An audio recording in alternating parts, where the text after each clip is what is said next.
Okay na. On this site will rise Life Gate Baptist Church. Ito may pakikilala sa inyo si Pastor Francis kung anong mga plano ni Lord sa lupang ito. Napakalawak ng lupang ito, 1,000 square meter. Kailangan ng budget. Pastor, pakilala ka na sa problema mo. Hello, I'm Pastor Francis Anthony, the youth pastor of Life Gate Baptist Church. Then what? Nakaroon.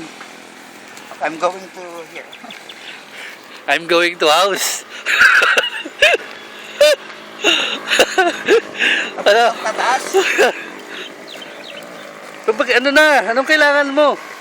Kung ano, taas naman ito. Ano na? All concerned Christians, we need your help because this year we plan to build a big church. So, if you are concerned with this, we need your financial support. We need cash, not check. So please, send your help to Life Gate Baptist Church. Address? Life Gate Baptist Church, Pililla. Address, ulit. Ano? Life Gate Baptist Church, Kisaw, Pililla, Rizal. Okay? Please, all Christian concerned, please help to our project. Oh, malaki ang project na to. Okay.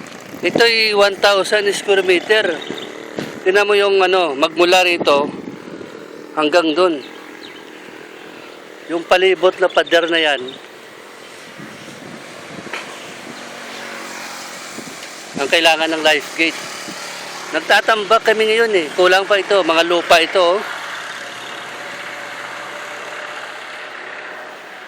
Pasok Kailangan po namin thousands of pesos para sa palambak at para sa building.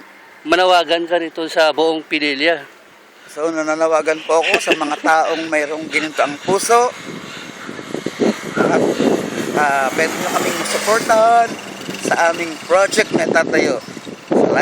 Kahit magkano lang, ibigay nyo dun sa Life Gate Baptist Church as donation. No string attached. Sabi po ni Pastor, kahit magkano, pero lakihin nyo na.